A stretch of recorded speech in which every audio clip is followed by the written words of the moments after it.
राधा वल्लभ लाल की जय।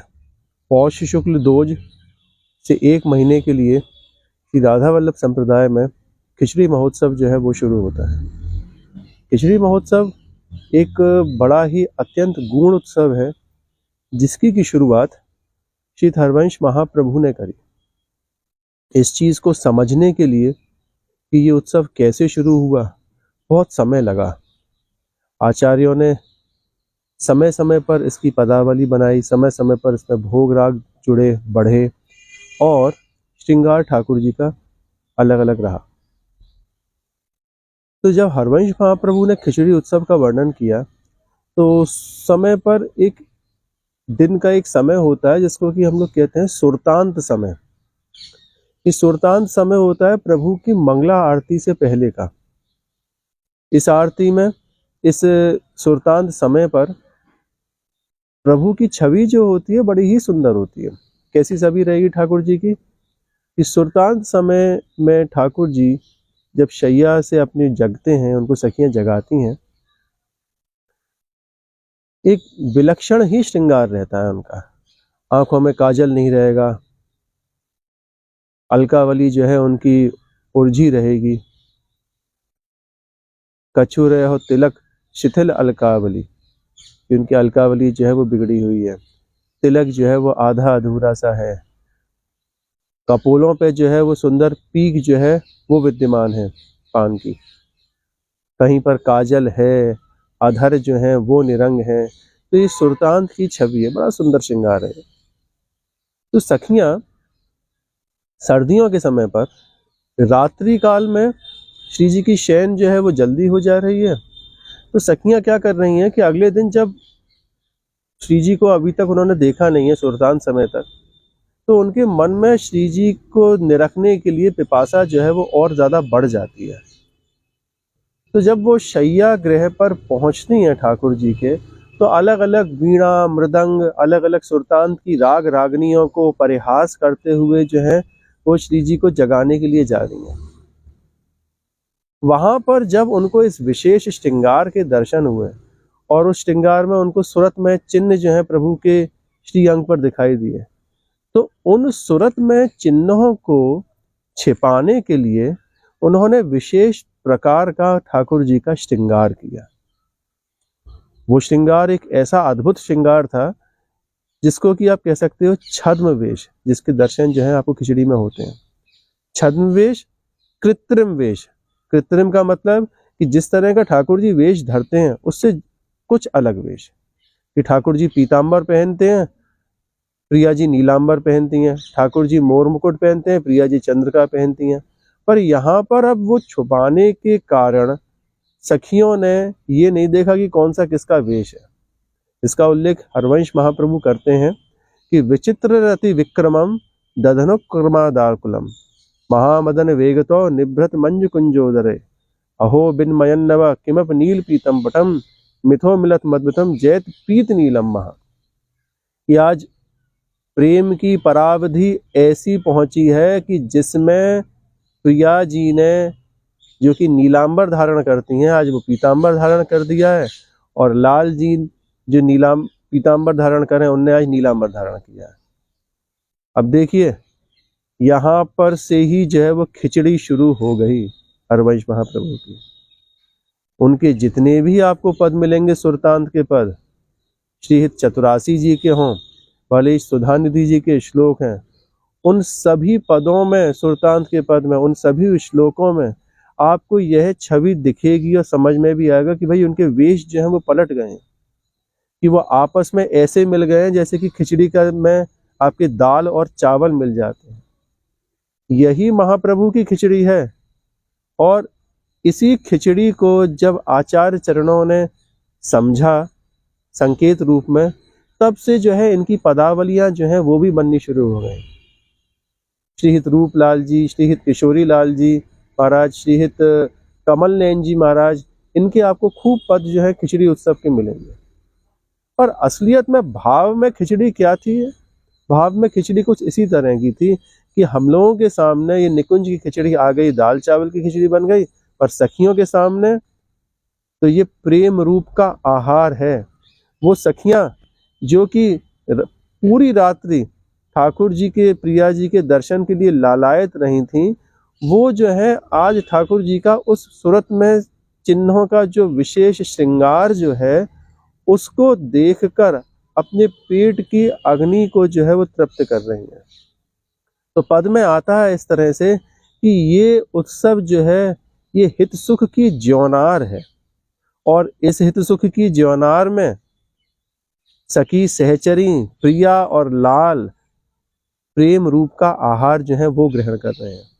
कि प्रेम रूप का आहार कैसे, कि एक दूसरे को निरख कर, कि प्रिया जी लाल जी को निरख रही हैं, लाल जी प्रिया जी को निरख रहे हैं, और सखी वृंद जो है उन युगल दंपति को जो है वो निरख रहे हैं इस प्रेम रूप की ज्योनार में।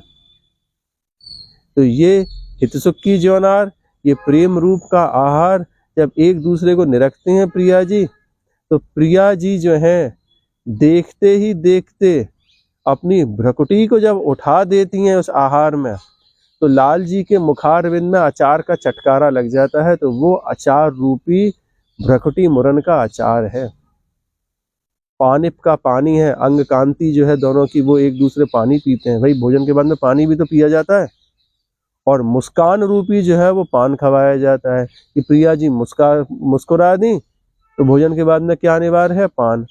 तो लाल जी के मुखारबिंद में पान भी चला गया। तो खिचड़ी ये है असलियत में। और इसी को जो है वो आगे हरवंश महाप्रभु के बाद में आचार्य चरणों ने इस सेवा क्रम को विस्तार किया है, जिसमें कि उन्होंने तरह तरह के भोग इसमें बढ़े, इसमें तरह तरह के ठाकुर जी के श्रृंगार जो है वो बढ़ाए गए, और फिर इसी तरह से उनकी राग रागनियां जो है, पदावली जो है वो भी बनाई गई। आप देखिए उत्सव में विविध प्रकार के जो है वो अचार, जिसको कि सघाने कहते हैं, वो तरह तरह के अचार लगेंगे, तरह तरह की दूध की मिठाइयाँ जो है वो भोग लगती हैं, कुलिया है, चिपिया है, माखन मिश्री है, बासौंधी है, अधौटा है।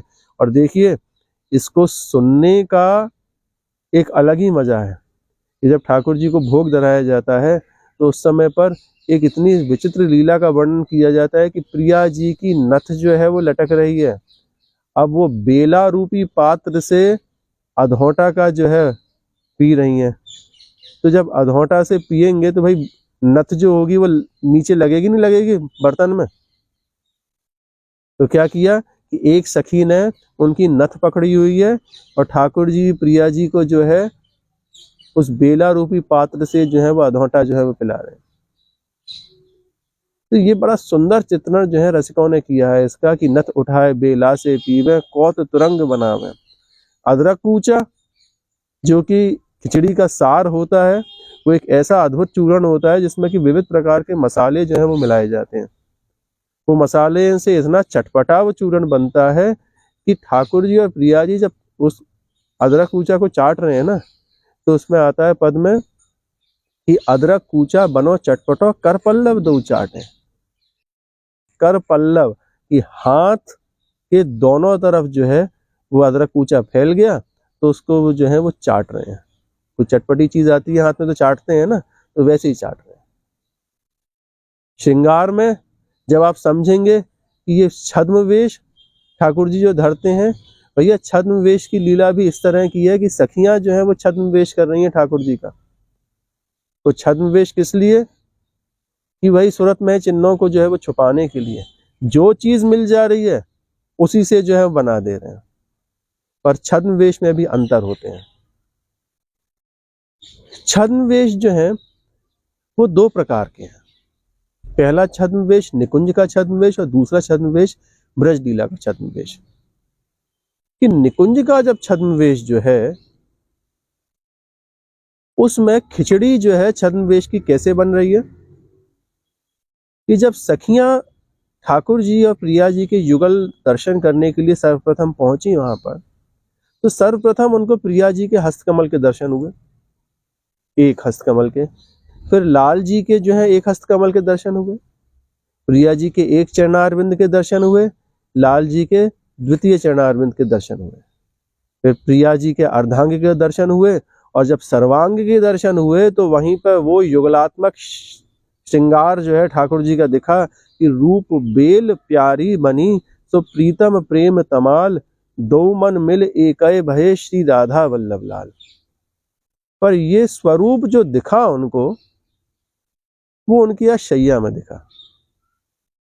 ऐसा स्वरूप ये निकुंज का छद्मवेश है। और ये छद्मवेश की 6 झांकियां होती हैं।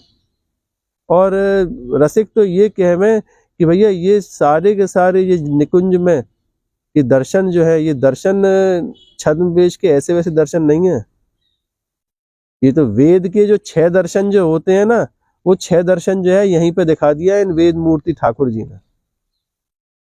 अब जब ब्रजलीला के बारे में बात करें तो ब्रजलीला के दर्शन जो है वो आपको अलग अलग मिलेंगे कि ठाकुर जी जिन स्वरूपों को बना के प्रिया जी से मिलते थे, वो सारे के सारे स्वरूप जो हैं वहां पे दर्शन होते हैं। कि कभी ठाकुर जी मनिहारिन बन के जो है प्रिया जी के महल में घुसना चाह रहे हैं, चूड़ी वाली, कभी चुटीला बेचने वाली, कभी पंखा करने वाली, कभी चमर करने वाली सखी के रूप में, कभी तोता मैना बेचने वाली सखी के रूप में।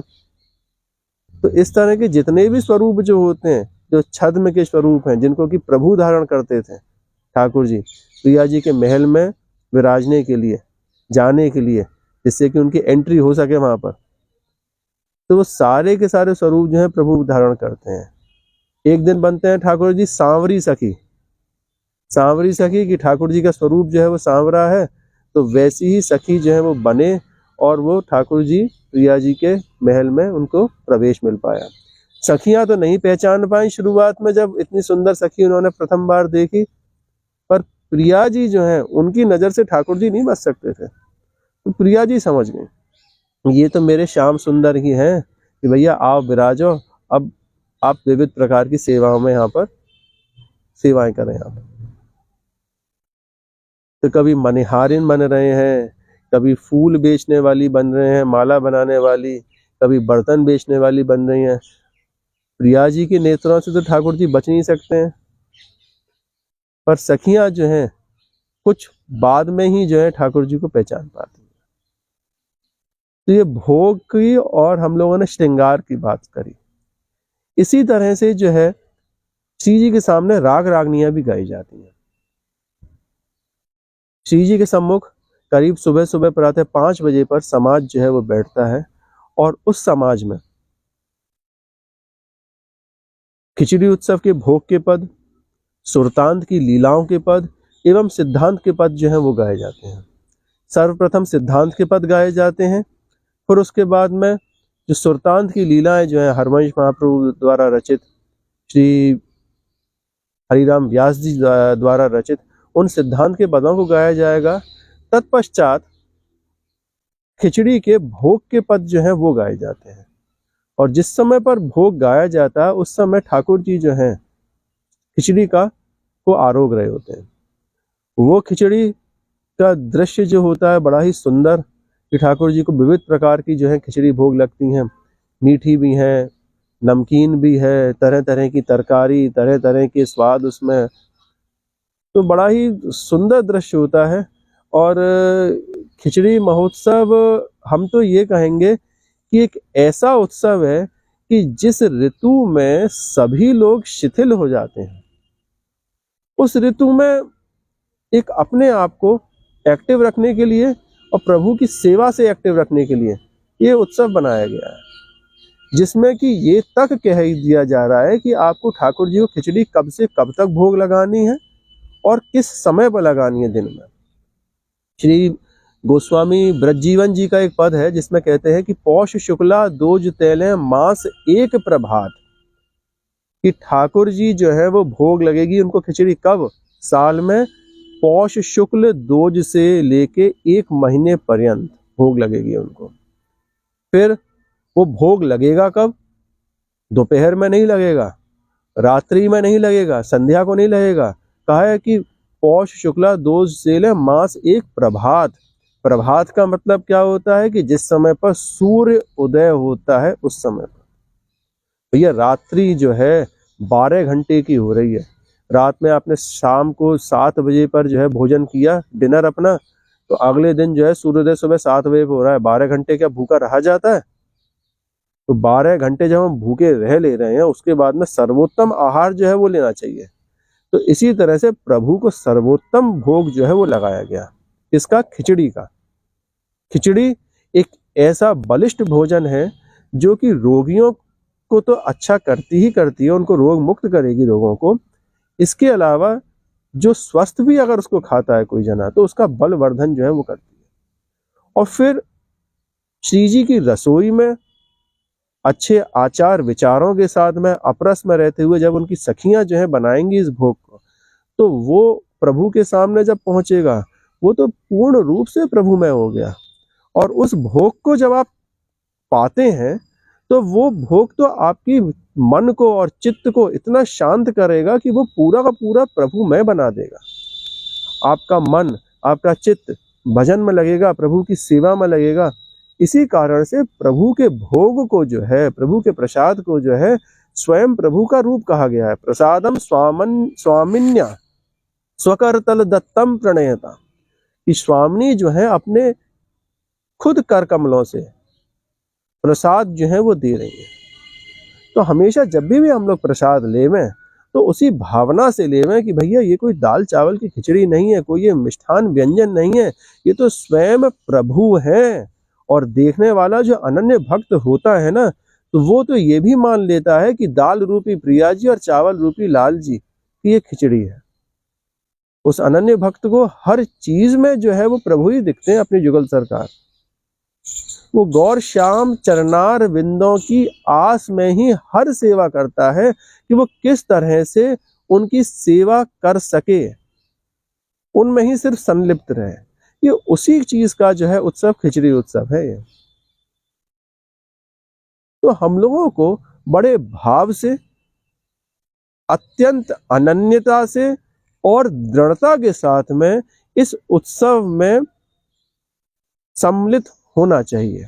और जो सेवा बन सके, ये भी एक बहुत बड़ी सेवा है कि भैया अपने शरीर को आप उस समय पर रजाइयों में से निकाल के, इतनी भीषण सर्दी पड़ती है कि उस रजाइयों में से निकाल के श्री जी के सम्मुख जो है आप वहां पर खड़ा कर देते हैं, वहां के उनके समाज गायन में आ जाते हैं, उनकी प्रसाद की सेवा कर रहे हैं।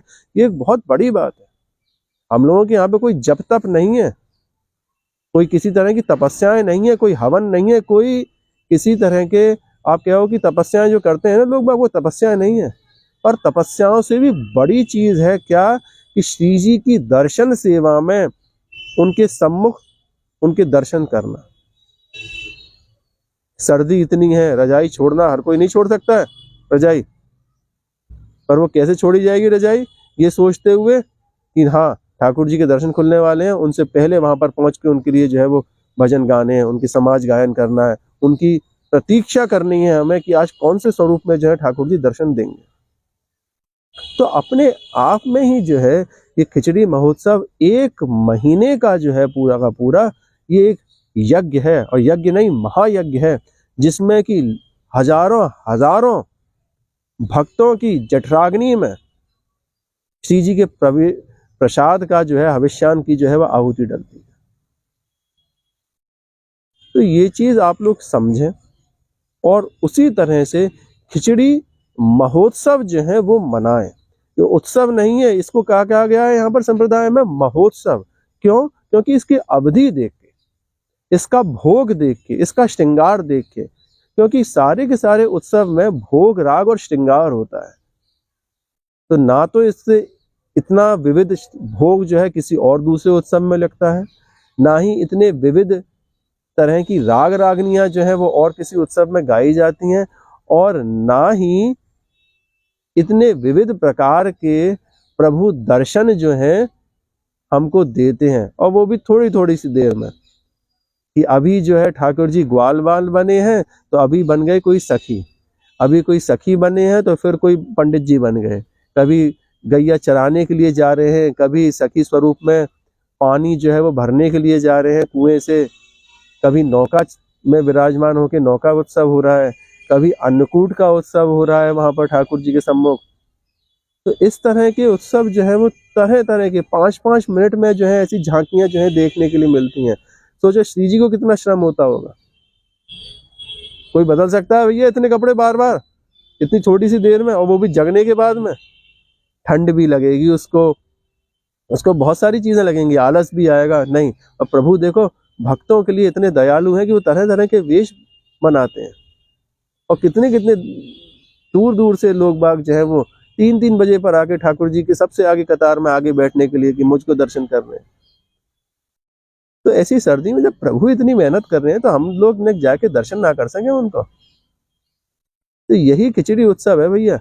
इस खिचड़ी उत्सव को मन से खूब मनावे और अपने मन को तैयार रखे कि नहीं, श्री जी के दर्शन करने हैं मुझे, श्री जी की मुझे सेवा करनी है। और ये उपस्थिति और दर्शन जो होते हैं यही सबसे बड़ी सेवा होती है। आप सोच रहे हैं कोई रुपया पैसा की सेवा ना, उनके सामने उपस्थिति की, ये सबसे बड़ी सेवा है। तो इस सेवा को आप लोग समझें, इस सेवा को आप मनाएं, और हिताचार महाप्रभु द्वारा इस अत्यंत गुण उत्सव से अपने भाव प्रदेश में ठाकुर जी को जो है विद्यमान करके उनकी सेवा करें। यही खिचड़ी का अर्क है, यही खिचड़ी का सार है।